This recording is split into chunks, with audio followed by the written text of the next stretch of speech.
I think most of the content that you'll find online talking about insecurity, it'll tell you that you shouldn't be insecure, or that if you just think about it hard enough, or if you just love yourself enough, you'll stop being insecure. If you're watching this, you should know it's okay to be insecure. And when you feel that way, you don't have to fix yourself.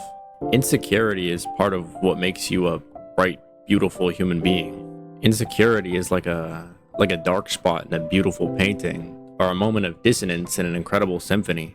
Of course, it doesn't feel good at all, but it's a core part of being a human being. Every human being since ever, even the people you go to for advice on how to feel better when you're feeling insecure, all of them feel that way sometimes. They're insecure too. Your gurus, your teachers, even the most put together people you know have feelings of inadequacy. But for the people who are really comfortable with themselves, it's not about shedding the feeling of insecurity or getting rid of it forever. That's not how it works. What they do is they change their relationship to that feeling. If you feel that gnawing anxiety that, you're not good enough or something, you tend to run away from it. Or most people do anyway. But when you do that, it makes it hurt even more. You can't escape it. But the good news is that you don't have to either. You don't have to try to get away from it. Let's do a little experiment. I want you to close your eyes. I want you to think of what makes you insecure. Giving you a moment to do that.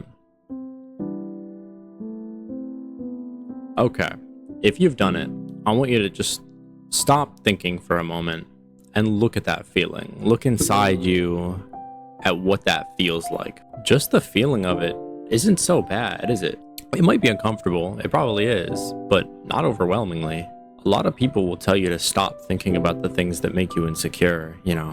If a thought makes you insecure, just stop thinking about it, right? If it were that simple, that would be really cool. But that feeling that you're looking at right now, it sucks you back in. Like if you go away from it and you go away from that thought, it pulls you back.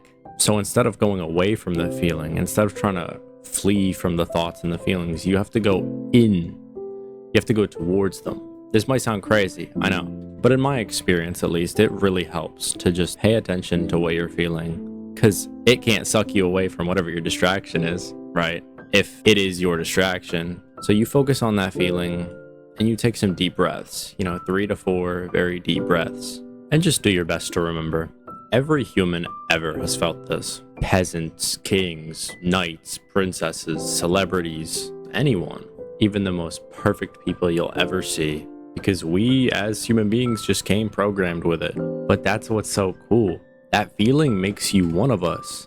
That feeling makes you a human being. It's like proof that you have a heart that beats and a vastly complicated and intricate brain that thinks. This is said a lot, so it's kind of cliche, but I'm going to say it anyway.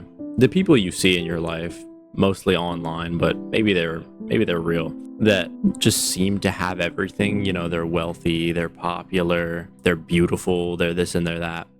They're insecure too. And sometimes they're the most insecure, trying so hard to hold a facade of perfection, trying to hide that they even could feel insecure in the first place. They don't want to see it themselves, and they don't want other people to see it either. And I feel very sad for them, because they just reject a whole piece of themselves because they don't like it. And that piece of themselves wants to be seen. And that piece of you wants to be seen too. So you, viewer, look at that part of yourself and treat it as your friend. Because your insecurities are what make you beautiful.